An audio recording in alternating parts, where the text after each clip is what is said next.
Good morning, afternoon, evening, midday, whenever you're listening to this podcast. This is the Ride of Your Life podcast bonus episode 4. And it is a fun time recording this previous episode where I got to share my story. It's just awesome to brag about the Lord. And it's just neat to look back and just see His faithfulness and His hand of direction in my life just over the years. And today's bonus episode, if you couldn't tell by the title, it was a cut for time um, Q&A section of the interview.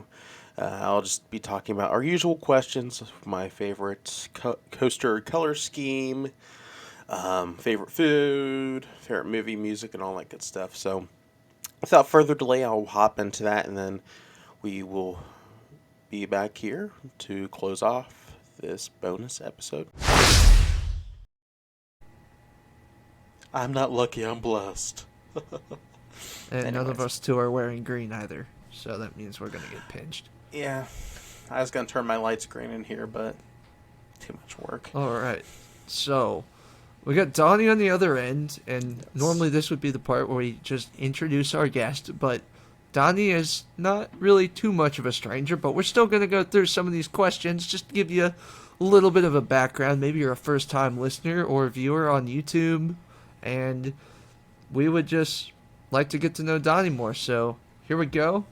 The first question for you is going to be, what would your favorite coaster color scheme be? I would be the cheesy one to say wood color, but I would have to say Banshee's color scheme. The purple and the pink, I like it. It's one of the first things you see at Kings Island, other than the Orion one, but I just like how it pops. It pops. It's different and it pops. It's a Banshee. Yeah, it's got a really good color scheme. And what I love about it, too, is that depending on what type of light situation you're in, it will affect the shade of red or burgundy that you see. And it's the most unique color scheme I think I've ever seen. And another fun fact, the Christian Coaster's logo, the bottom half where the track is actually the vertical loop on Banshee of a photo I took that Chris flipped, traced, and did some slight alterations for to fit that logo. So that's why it's burgundy and flows great with the crimson red. So, fun fact about that, I love that color scheme as well. So, next question for you is going to be, what would your favorite food/restaurant be? Oh, that is a tough question. It depends on what I'm in the mood for. If I had to pick overall, I'd say a majority of the year, my dinner is at Kings Island. I have the meal plan there. So if I was at Kings Island with my meal plan, my go-to place, and Ryan can attest to this as well, is the Rivertown Brew House. I love the Brew House. They've got some good food there. They got the good burger. They got the chicken. They got it all. It's good stuff. But my favorite food, if we're sticking with the theme park, Kings Island theme here, I love, and I mean I love Kings Island's fresh cut fries. Fresh cut potato fries. They are, especially over at Rivertown Potato Works, those are the bomb. Yeah, I believe it or not, I've been to this park many times over the past 8 years, going on 9. I have never once actually had those fries. Oh, wow. I always go somewhere else. I usually end up at Chicken Shack, Coney Barbecue, the Fest House, the Rosas. Sometimes I'll get Tom and Chi Brew House, but I never end up anywhere else. So maybe I'll put that on the agenda to go try that one day. Well, now we're down no Chick-fil-A and no Subway. So it might apparently, be time to, from rumor on the street here is that they're putting in not moving, but they're putting in another Starbucks where that Chick-fil-A was. Come because on. I guess the demand for it is so high. Like, No. I'm kind of shocked. Like, I knew it was probably going to leave Kings Island, but I had no clue that, like, Chick-fil-A and Cedar Fair were parting ways as a whole. Like, that was Yeah. crazy. Because those Chick-fil-A's, I think they had longer lines than the coasters some days. Oh yeah. Like, it was insane. Especially I feel bad for Saturdays. any Chick-fil-A worker working it. Yeah. But yeah. Next question is going to be, what is your favorite movie? I'm a movie guy, but if I had to pick my all-time favorite classic movie, it would be Back to the Future. And more specifically, Back to the Future 2. I love that movie. That's a Back to the Future 2. If you've seen the first one and it makes sense to you, the second one's actually a pretty intense movie. Like, even for today's age, it's pretty intense. It I is. love that movie. Mm-hmm. It's got a really, really, really, really cool, like, aesthetic to it. It's like a combination of old school and futuristic at the same time. It's like just an awesome movie. Mm-hmm. I love it. I still want that almanac, though. That almanac, man, Yeah. I would be making bank right now. Well, All you right, technically so could. It was from 2015, so that is hopefully true. you know what you hopefully you know who won those. I love that they almost predicted the World Series. They got the two teams right, but they just chose the wrong winning team. They But, got quite a bit of stuff correct, though. I'll give them that. Like hoverboards, kind of. We had those, but not flying through the air. Flying cars, no. But the DeLorean did come back for just a limited time that year, but at an ungodly price. Oh boy, here's the $1,000,000 question. All right. What's your favorite band or artist? Oh, we did a whole episode on this. We'll Favorite. never shut up about Christian music. Favorite band?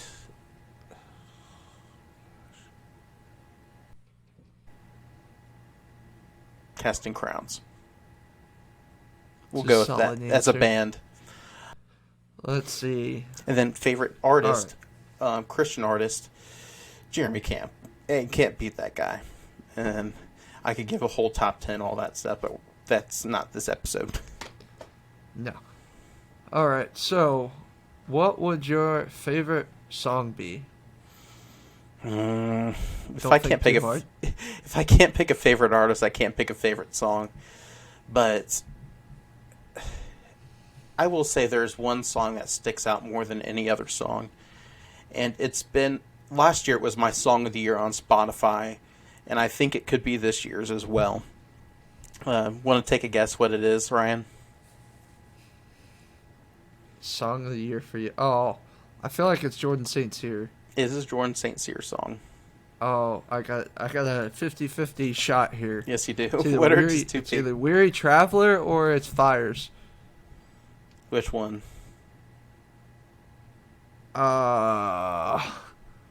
It's. I think you're a Fires guy. No, I'm a weary traveler. Are But you kidding me? there's a little story behind why I love that song. When that song came out last year, I was in the middle of making a very tough decision concerning ministry and just need the Lord's guidance. And I just felt weary. And I felt like I don't know what to do. So I had to trust the Lord. And that song reminds me that in this world where you just feel weary and you just feel lost and hopeless, the day is going to come where we get to be in heaven, where that weariness and that burden's no longer there. And the same for Fires. All of Jordan St. Cyr's songs, honestly, have ministered to me in many different ways. Fires, I've walked through fires of life, and we'll talk about some of that tonight. And the theme with Jordan St. Cyr is the faithfulness of God. And that's my theme. We'll talk about that theme later on, but the faithfulness of God, that's my favorite attribute of God, is his faithfulness and his love. when we're not faithful and lovely.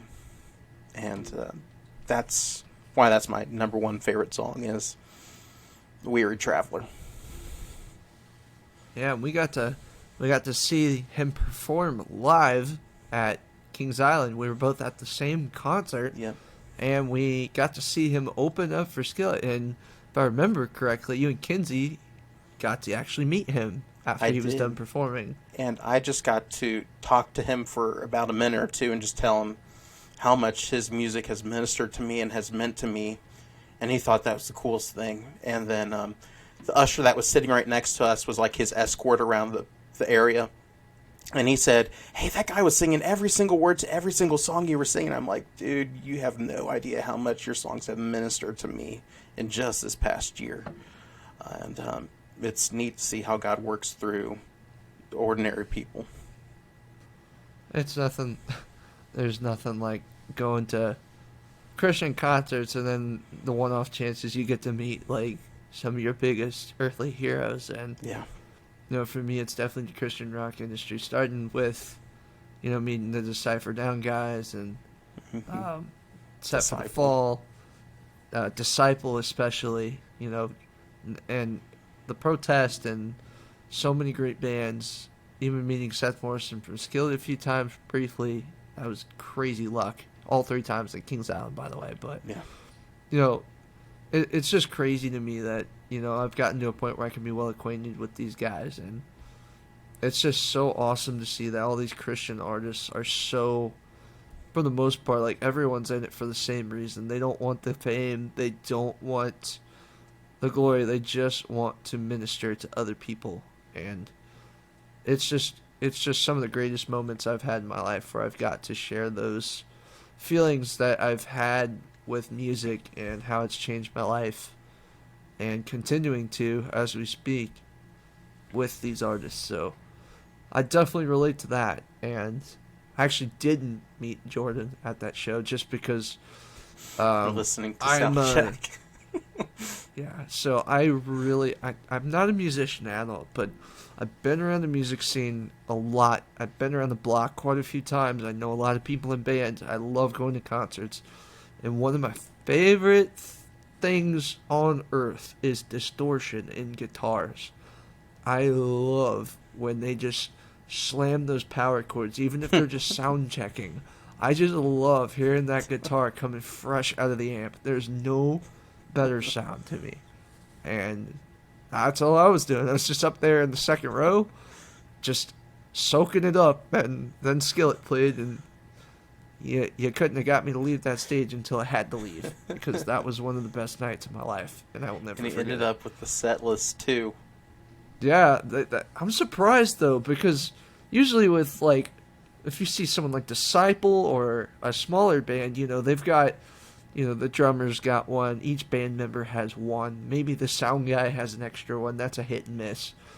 Mm-hmm. But I guess because it's a bigger crew, they had like 20 of these set lists printed out, which is still hard to get at a Skillet show. But I happen to be one of the lucky ones that got one.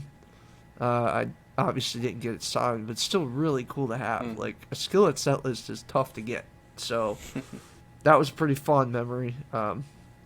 Was not lucky enough to get one of the drumsticks or anything else, but I mean, I'm pretty lucky anyway, because I was supposed to be sitting somewhere in the nosebleeds, and someone gave me a second row upgrade. But let's not get too off topic there, because we got a nice long episode to get through.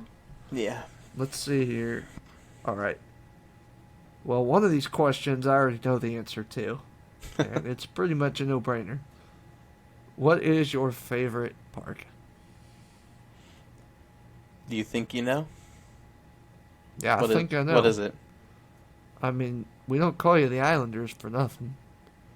But I feel like it might also be Universal. Yeah, it's Universal. A whole nother island. I love Islands of Adventure. And I love the studios too, but Islands of Adventure is the most thrilling park, which I think that may be knocked down to number 2 once Epic opens. I'm so excited for Epic.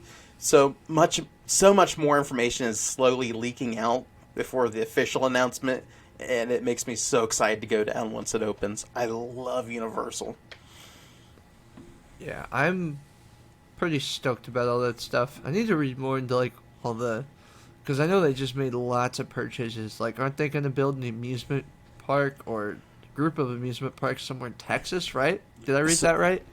So Universal's like kicking Disney's butt right now. It's like they're setting mousetraps on Mickey right now.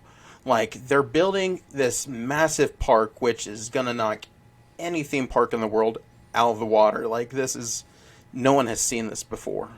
But they're building a family park in Texas. They're building a year-round Halloween Horror Nights haunted house thing out in Las Vegas. Universal Hollywood's building major attractions. Like, they just opened Mario, but they're opening up a Fast and Furious drift coaster, so the coaster will be drifting down the hill in Hollywood. So this is cool. No one has seen anything like that either. So it looks like your car will be swiveling down the mountain. So they're on top of the theme park game right now, and that's one of the reasons I love them. Is like they don't play around. Yeah, at Universal, I gotta be honest. Like, don't get me wrong, Space Mountain and well, I think they got rid of Expedition Everest, right? It's still there. It's still there. Maybe it was just closed for a bit. Yeah. What did they just get rid of? They got rid of something significant. Splash Mountain, which they're retheming. Splash Mountain, that's what it was.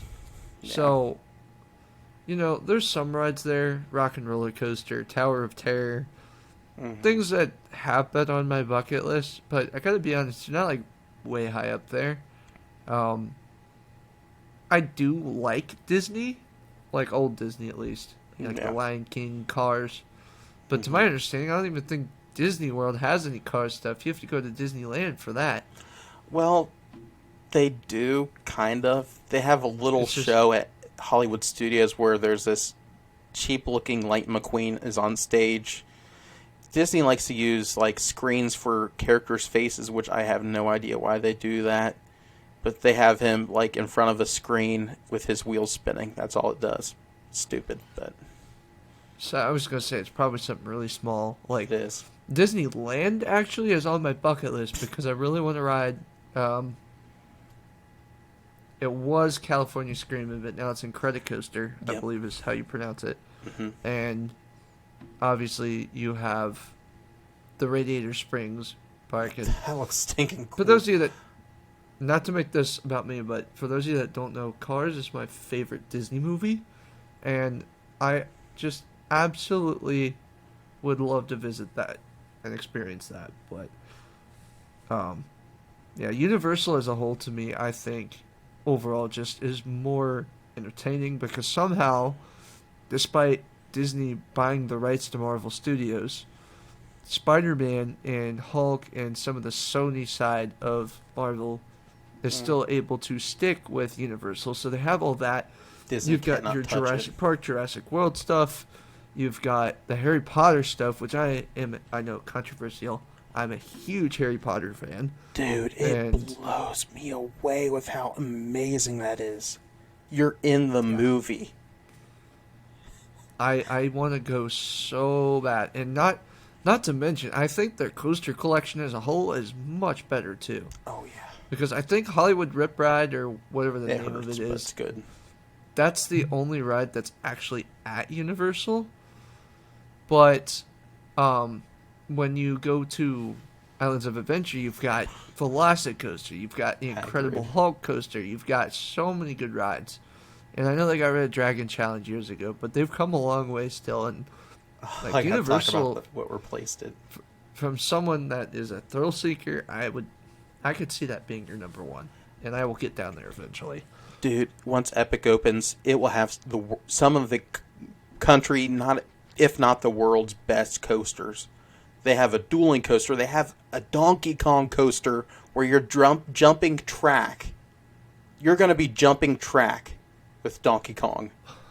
That is going to be insane. And they have a clone of Time Traveler themed to the Wolfman. Holy crap. And they're going to have a dragon coaster. Like, you're going to be riding on How to Train Your Dragon. Wow. That's an underrated movie, too. I don't know why they picked that one, but from concept concept art, this park is going to give Disney a run for their money. So we digress. To follow that up, yeah, we like we said. This is going to be a bonus episode. We're getting some rabbit trails sometimes. This is going to be a bonus episode. We'll go more in depth on that in another episode for sure. But yeah. To follow that up, what is your favorite roller coaster? I don't think I. Oh wait, yes I do. What do you think I it know is? what it is. It's the. It's not. I don't think it's technically a roller coaster, but we'll just call it one for this sake. It's the Guardians of the Galaxy ride at Universal. Isn't it? It's at Disney, but. Oh wait, it's at Disney. Oh my gosh, my favorite coaster's at Disney. Well, it's technically a coaster, but it's more of a dark ride coaster hybrid because there's different story elements. But if we don't want to include that as a coaster per se, Hagrid's Motorbike Creature Adventure, whatever it's called, is probably my number one, above Velocicoaster. Okay, I gotta put this out there though. Donnie is more of a theme park fan. I'm more theme. I want to be immersed. I like that stuff for sure, but I'm more of the roller coaster guy. Want to take pictures, videos of them, and I want to rank review them, and I'm definitely more of a roller coaster guy. So, I honestly forgot that you were such a huge fan of Hagrid's. I love Hagrid's. That is pretty dang neat. It's a hot take for a number one, that's for sure. Right. So the next question we got. Yep. This one's pretty generic, but what is a random fact about yourself? Oh, a random fact about myself. Well, I have been in 2 commercials that have aired in Ohio.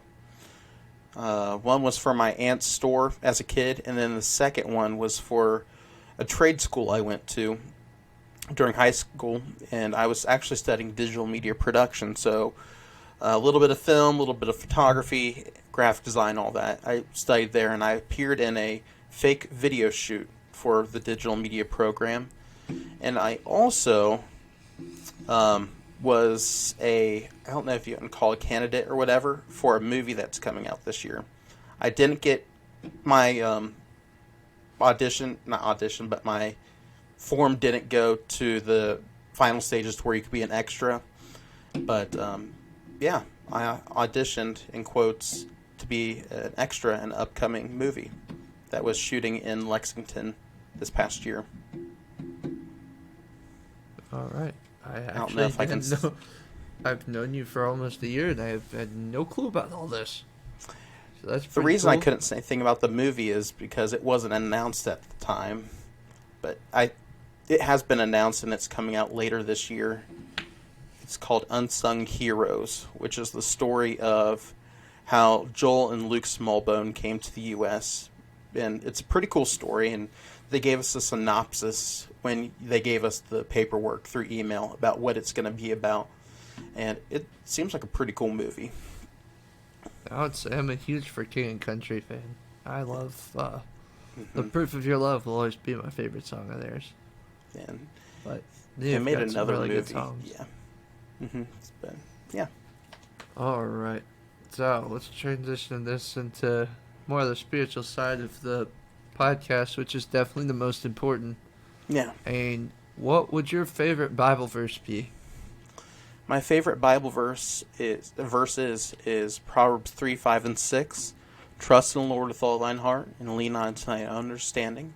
In all thy ways acknowledge him, and he shall direct thy path.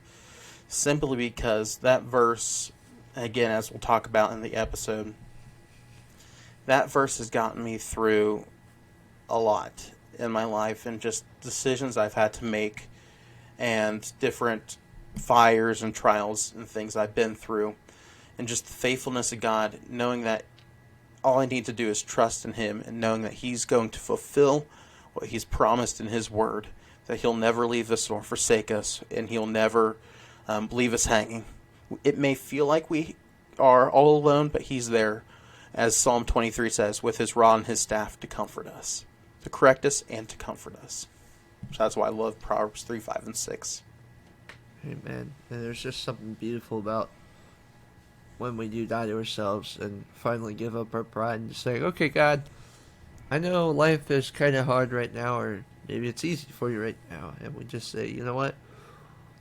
We're going to trust you through the highs and the lows because you are the shepherd and we are the sheep. And this is how you designed it to be. And, you know, it's always a great reminder that we are not called to be our own shepherds. And when we do, usually leads to problems. So that is one of my favorite verses as well. So the next next question be, what is your favorite character in the Bible and why? There's two that are my favorites, and of course Jesus is one, but if I had to pick just one person in the Bible that I loved reading about and loved to learn about, it's David. And I can relate to David a lot. No, I have not committed adultery and killed someone's husband, but just David and I both love music and just love worshiping the Lord with music. And what I love most about David is that out of all the people in the Bible, he's the most relatable to everybody.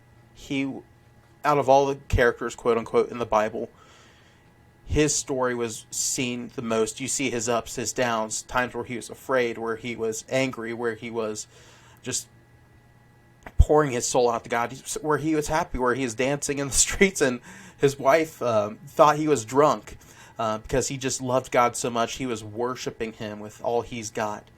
And I just love David because, again, he's literally a roller coaster. You see his ups and downs, left, rights, curves, all that stuff. You see all these flaws. That just shows that he is human, and out of him came Jesus Christ. Out of his line came Jesus Christ.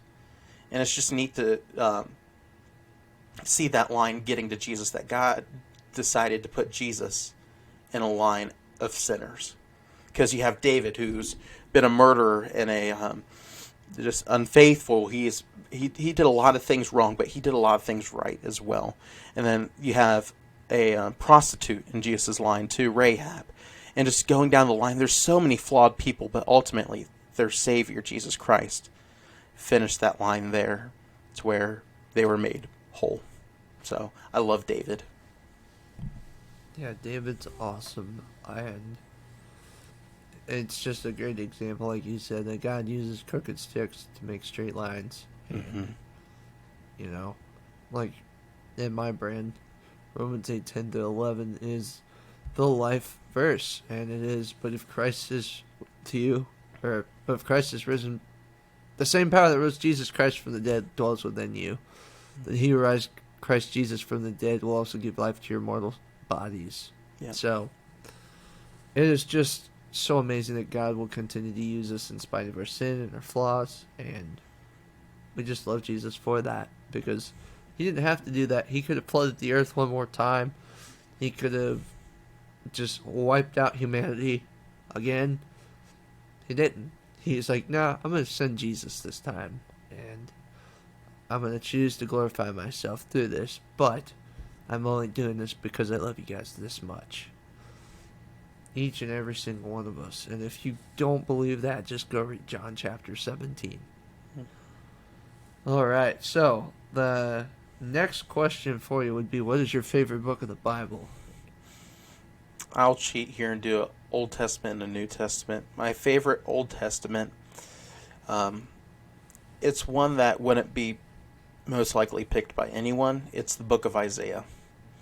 And that book, out of the whole, well, I scratched that. Out of all the books in the Old Testament, Isaiah paints one of the most beautiful pictures of Jesus, from his birth to his death to his resurrection, and just prophesies the coming Messiah.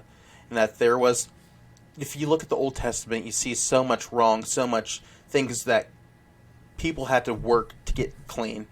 But then there's, in the middle of this book, in the middle of this collection of books, is Isaiah that's showing there's a Messiah coming. He's about to change everything that was wrong with the Old Testament and make it new. So I love Isaiah for that, and more specifically, chapter 53, where it talks about the suffering of Jesus. Because if it wasn't for that suffering, we'd be spending eternity in hell, and I'm thankful for that, and just the season of Easter, and what that means to us as Christians. And then for the New Testament, I love the Gospel of John, and we're going through that right now with Ride of Your Life, and I just love that book because it makes the gospel so simple for even a child to understand, and it houses one of the most famous verses in the entire Bible, John 3:16. For God so loved the world that he gave his only begotten Son, that whosoever believeth in him should not perish, but have everlasting life. It doesn't get much more simpler than that. So I love that. Yeah. Yeah, John, as I said in my featured episode, like, the book of John changed my life, and it is, like Donnie said, it very well could be the simplest book of the Bible. Like, God made extra sure to breathe over John when he wrote that, and it is just one of the most beautiful books I've ever read in my life. And if you're looking for a place to start in the Bible, start with John. And the fact that John was the closest disciple to Jesus. John experienced what other disciples didn't experience. He was at the cross. He was there at the tomb when it was empty. He was there even on the island of Patmos, receiving the revelation of God of what was to come. And he got to experience things that none of the other ones, not even Peter, got to experience. So I love John as well. He's one of my favorite people in the Bible too. All right, so hope you learned a little bit about me, some of my favorite things, and so join us this week for our next episode of the Ride of Your Life podcast. I'm sure it's going to be a great one, and spoiler alert, we have not recorded this yet. I recorded this intro and outro just a few days after we recorded the actual episode, so I knew we were going to cut it for time. As you heard, I obviously knew this was going to be a cut for time segment, but again, I hope you all enjoyed it, and I look forward to our next episode. We got a good lineup of content coming your way, so we got a few more interviews. We have some just topics that we're wanting to cover, so make sure to subscribe if you haven't already to your favorite podcast provider, and you'll get all the notifications on when we're posting a new episode. So, as always, it should be every Friday at midnight, and then every now and then, like this week, we're going to have a bonus episode just if we're cut for time. If we have, by the way, we are wanting to use bonus episodes as a way to share trip reports and just things that we want to cover but don't think it would be beneficial for a full-length episode. So we got a few trip reports coming up. So Ryan's got one, and he's going to have a special guest with him on that one. I'm excited for that episode. And then we as in the Islanders, will be having a bonus episode here soon. Wink. So if you follow us on the Islanders, you know that we are going to be doing a off-island adventure, as we call it, or like a coaster trip here soon. So we're excited for that one, and you thought you would get the trip out of me here. No, you're going to have to play along with everybody else on the Islanders page. So if you haven't already, go over to the Islanders vlog here on all your social media. So your Facebook, Instagram. We tried the Twitter thing and that didn't work out, but I digress. But check out Facebook and Instagram, and you'll see the guesses for our upcoming off-island adventure. So stay tuned for that as well. But as always, you can find us here at Ride of Your Life Ministries on Facebook, Instagram, YouTube, and you can also visit our website, which is still in development, but we hope to get that up and running by our launch, which is April 15th. That is the official launch of Ride of Your Life Ministries. So the official launch of Ride of Your Life Ministries is Saturday, April 15th, and that's truly when the coaster theme park season rolls around. For all of us regional park people, those who are not blessed to live in the great state of Florida or states that have chosen to be year-round, this is our time of year. This is our Christmas, our second Christmas, rather, of just bringing out the coasters, bringing out the parks. So we're excited for that. But April 15th is our launch date for Ride of Your Life Ministries. Be sure to check out our website. It's slowly being built, and we're excited to launch that around that time. And then, as always, you can visit our rideofyourlifeshop.com to get all your Ride of Your Life merch and a little insight on what we're working on for the merch shop. We're obviously going to have some more Ride of Your Life things with the logo on it, but we're also rolling out some new Christian-themed merch, as well as some Coaster Thuzy type stuff, and you can get some exclusive content merch. So we already have the Christian Coasters merch out. We're going to be rolling out some of the new Islanders branded merch. So we're currently working on a rebrand of Islanders to reflect some of our newer content. So stay tuned for that as well. We'll have that on the rideofyourlifeshop.com here soon. So, as always, I hope you all have a great rest of your day whenever you're listening to this, and hope you are just seeking the Lord and what He has for you. So, as always, have a good one. We'll see you all this Friday for the next episode of the Ride of Your Life podcast. See ya!